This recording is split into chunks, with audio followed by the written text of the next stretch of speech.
So, dairy and its impact on health and dairy alternative. That's my topic. I've been hearing all the other speakers, and there's so much is already said. But I remember that in the beginning, when 13 years ago, I changed over to plant based diet, there was so much work to be done. There was not much information available on internet because at that time very few even our internet speed was very less, and even if you wanted to see videos it was not so easy. There were not so many videos, not so many books, but over the years, now so much more is available. So let's get going with the topic today. I like to share my life changing story. I'm basically an allopathic doctor, but I took a path which was less traveled by about more than 35 years ago. And I decided to look for all the natural remedies and therapies. And then about 13 years ago I attended workshop by Sharon, and there Dr. Nandita Shah mentioned that milk is not good for health, and I found it to be extreme. I said, oh, I'm eating always organic, giving up milk is a bit too much. But because she said, I said, let me try it out for 30 days. And when I gave up milk and milk products for 30 days, in the first week itself, my migraine headache that I was suffering for almost 18 years completely disappeared. My body felt light, my aches and pains disappeared, my acidity and vomiting, all that went away. In 4 weeks, I did not have a single attack, and suddenly I just woke up. What's wrong with dairy? And how come it is affecting me so deeply? I tried always natural therapy, I didn't take painkillers, but nothing was curing it. But here it just disappeared. And this was my first experience about how you become what you eat, or what diseases you get are so deeply linked with what you eat. And for me, dairy was a big lesson. I am vegetarian by birth and I follow it. So for me, it was only the dairy products that was coming from animal origin. And then since then, I gave it up 100%. And I also started, doing a lot of research on what's wrong with dairy, and also our Indian situation and how we get going with it. So every mammal, makes or produces or secretes milk for its offspring. You can see that elephant, buffalo, camel, horse. Now, feeding the young ones, it's a very sensitive process. When a baby is hungry, mother knows, and then automatically, the secretion of milk starts. When the baby is suckling the breast, the milk starts. It is something to do with the mind and emotions. It's a very bonding, close knit process. So it goes also for every other mammal. You can see cow and the calf. It's a very, very intimate process. Now, what is going on with the dairy industry in India?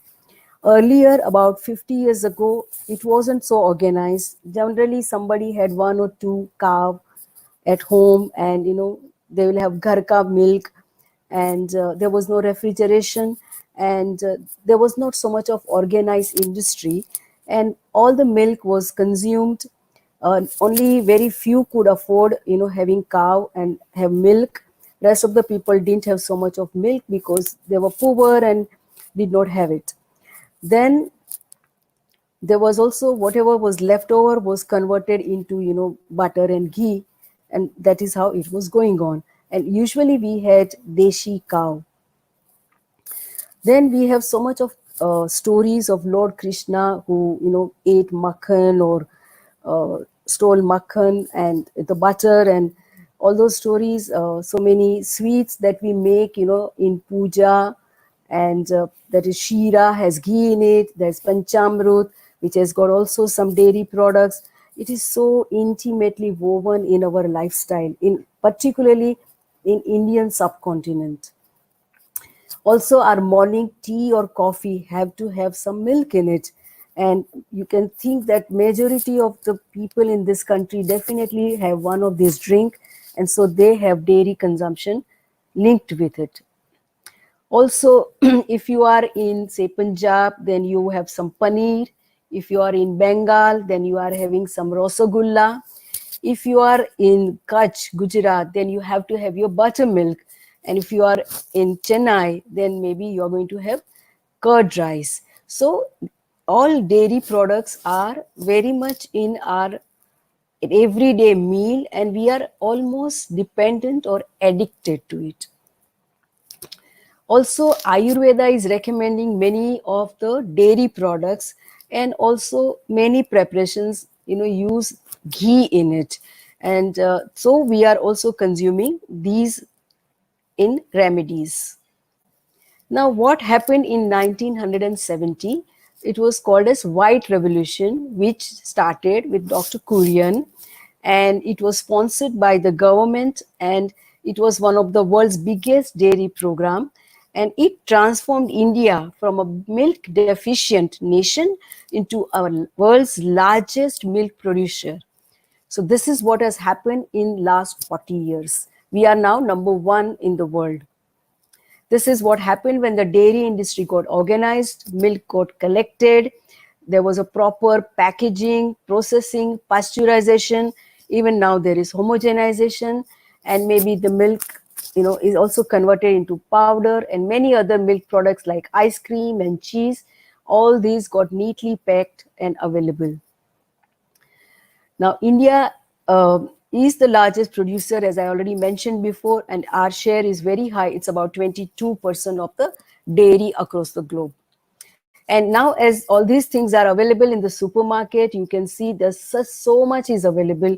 We are the one who are buying it and consuming it very comfortably. And also we put it in our refrigerator, and we have far more excess. This is the dairy consumption map of India.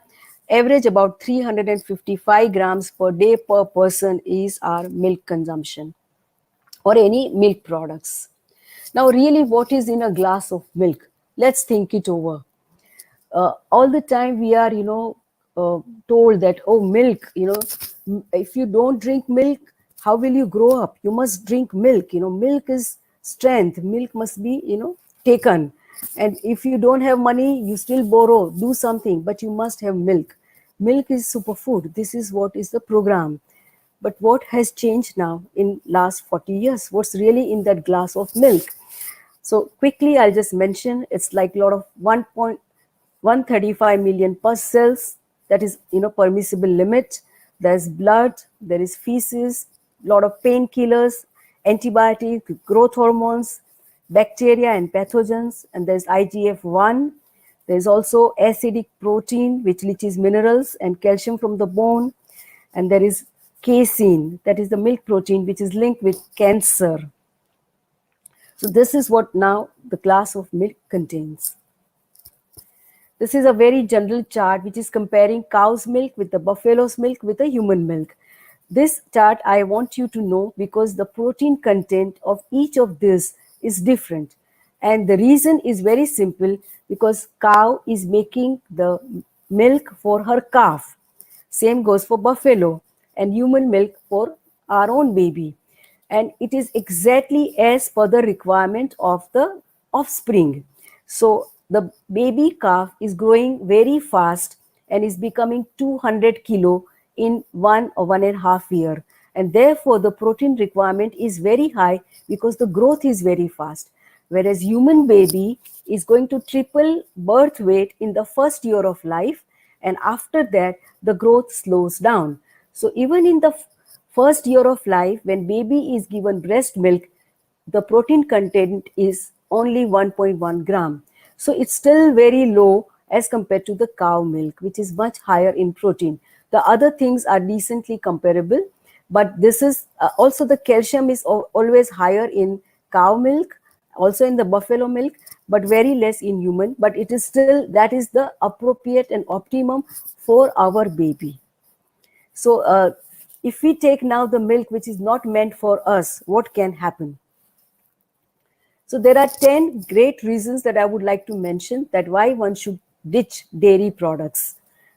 Number one, casein in cow milk, which is most relevant cancer promoter ever discovered. Second, growth hormones, which clog your pores in the skin and give you acne, eczema, and psoriasis. Then it is also linked to chronic diseases like osteoporosis, heart disease, diabetes. Calcium from milk is poorly absorbed as compared to the plant-based calcium. The lactose doesn't get digested properly, and people get a lot of flatulence and feel sick. And of course, we are not baby calf. So humans are the only species on the planet that is drinking the milk of another species. We have not heard that an elephant's baby is going to go and drink, milk from a horse mother. So also when you take dairy products, it has a lot of high saturated fat content and is also very inflammatory, and it makes losing weight very difficult. Then it is packed with a lot of saturated fat and cholesterol, which increases the LDL, which is a cardiovascular disease risk. Then there are also very good alternatives available, which I'm going to mention later. And the cheese is another one that is highly addicting, and that is also affecting our health. Now, casein is linked with cancer. As I said, it's a carcinogen. The website references Center for Nutrition Studies by Dr. T. Colin Campbell, who has written the book China Study. The next one is there are hormones in the milk. The growth hormone is naturally found in the milk, but sometimes particularly in the Western countries, it is given to the cow to increase the production of milk, and this is going to interfere in our body. And when that is given, there is more blood and pus in their milk. The IGF-1 also is linked with cancer, and here is the reference that is given, and it is called as insulin-like growth factor. So pay attention that these are going to interfere and cause diseases. This is directly linked, and there is a study that shows that there's a higher risk of breast cancer when you take more milk. Also, the milk coming from the cows in the third trimester of pregnancy contain 20 times more estrogens than the milk coming from non-pregnant cow. Now, how do we know? We just get the milk at home.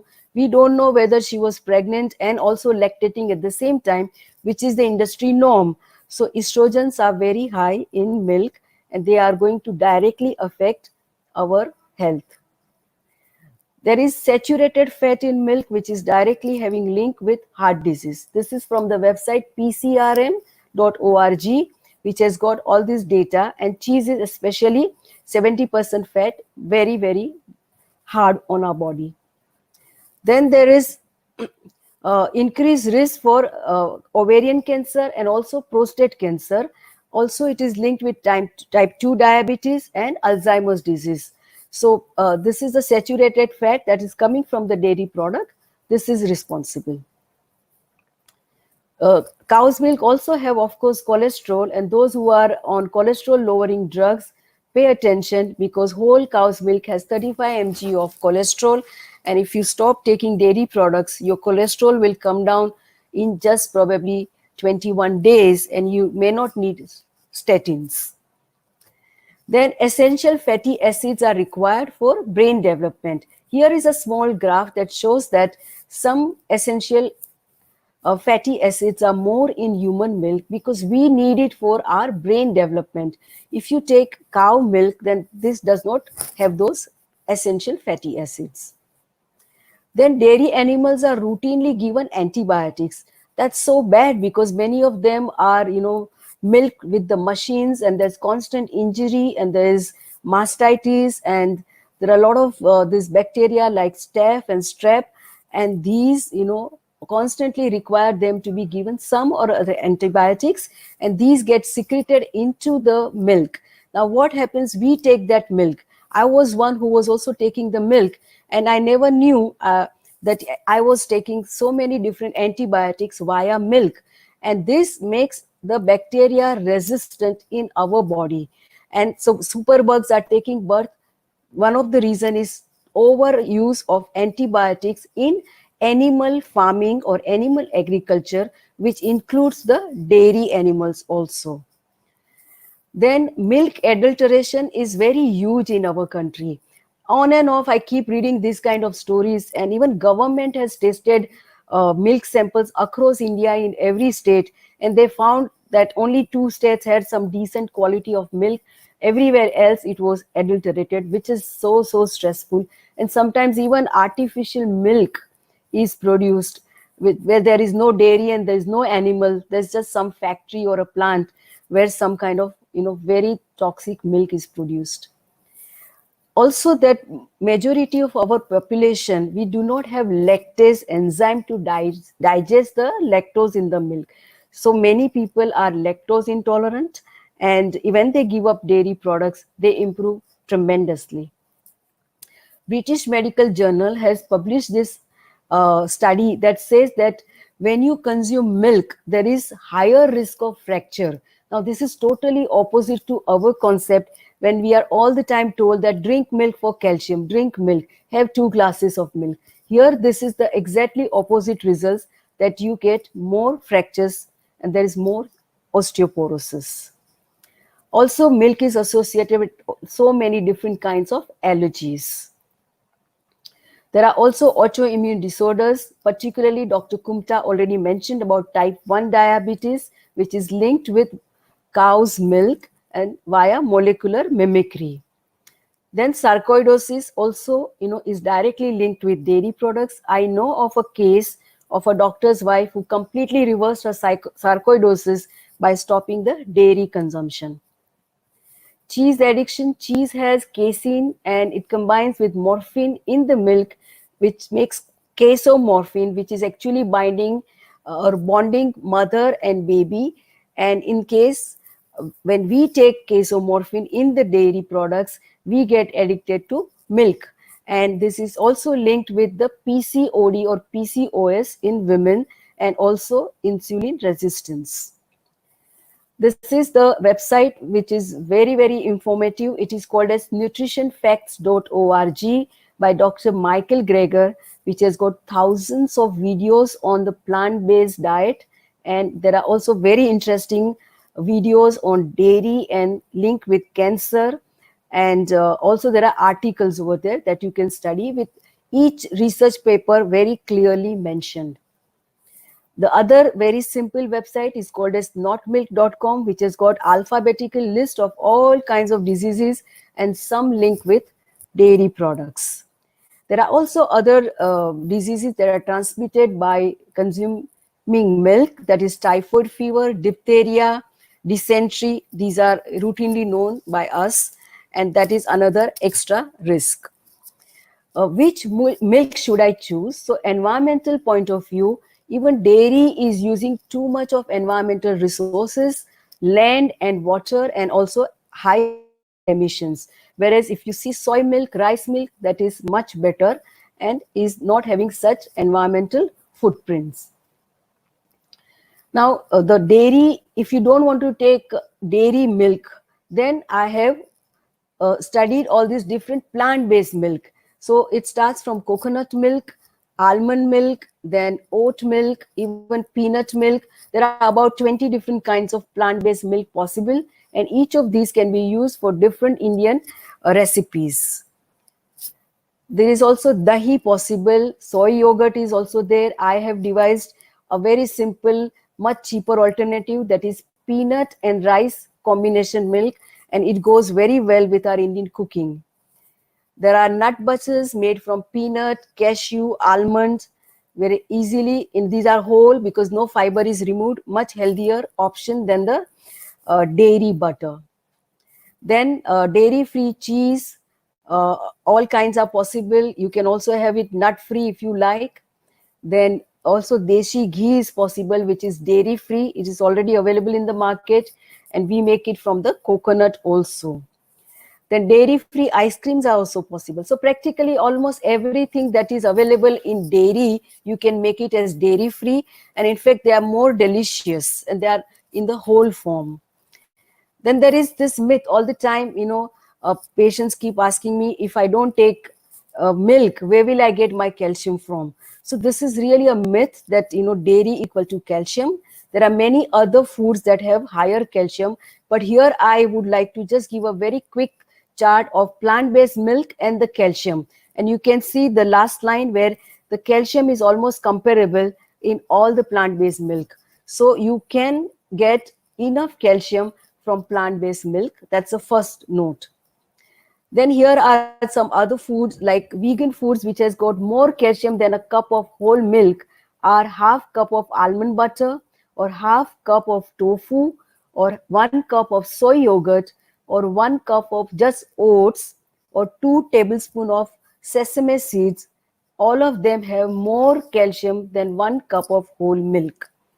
Then these are just some samples that you can add up. These are all high in calcium, and we actually routinely do eat these things. There's a nachni, there's chickpeas, or there's tofu, animal meat, or green smoothies. All of these, give us good amount of calcium. Dr. Pramod Tripathi has already published four research papers in international journal about reversing diabetes on a plant-based diet, and it is one of the largest database in the world of reversing diabetes on a plant-based diet. Do go through it, and there's a lot of information there. And doctors here who are listening, this data is extremely important for us to know, because this is all Indian patients. Then there are two books that I would like to mention. Milk, a Silent Killer by Dr. N.K. Sharma, available on Amazon. And there is another one called as Don't Drink Your Milk by Dr. Frank Oski. These two are very eye-opening book worth reading. I have myself written a book called as Dairy Alternatives. It's available in 3 languages, Gujarati, Hindi, and English. You can purchase it from my website. It's called as circleofhealth.in. It's a small guide, very useful for our Indian cooking. It has got all kinds of recipes of sweets and ice cream and butters and curd that you will easily take over and replace your kitchen. There's another book I have written. It's called as What About My Calcium? Because I have been repeatedly asked this question, and I keep smiling, and I got tired of answering all the time. So I thought I must write a book on it. And so finally I wrote the book, What About My Calcium? The entire book contains about 100 plant-based recipes, which are all rich in calcium. And apart from that, I have an entire big chart of high calcium foods from the plant kingdom, and you can choose and make recipes out of it. The Dr. Michael Greger has written an extremely good book. It is called as How Not to Die. It is also available on Amazon. It has got all kinds of diseases mentioned with the research paper and the link, and finally suggesting to go on the plant-based diet. There's another very good resource website by Dr. Tushar Mehta from Canada. His website is called as plantbaseddata.org, and he's got about 1,000 different research papers listed over there, and you can search by the topic and you will find it over there. So we are also there on Facebook, Insta, and YouTube. And this is my website. It's called as circleofhealth.in. And there's also another website that's called as drrupasha.com. And my email is drupasha@gmail.com. So finally, eating healthy can cost you money, but eating unhealthy can cost you your life. So whole food plant-based diet is the way forward. The time is right, and we have now enough data and examples of people living healthy. I am myself age 59. I do not yet suffer from any of the diseases that are called as lifestyle related diseases like diabetes, blood pressure, or high cholesterol or obesity. None of these, and I do not need any medication of this. So this diet is not only for reversal of disease, but it is also for prevention of disease. You do not want to invite these diseases ever again, and stay healthy maybe till 100. So doctor of future will no longer treat the human frame with drugs, but rather will cure and prevent disease with nutrition. This is what Thomas Edison said. And here is the little circle of plant-based diet. All fruits, all grains, all legumes, and all vegetables are the plant-based diet. The future is about a plant-based diet. So let me change the line and say that now is the time for the plant-based diet. Thank you very much.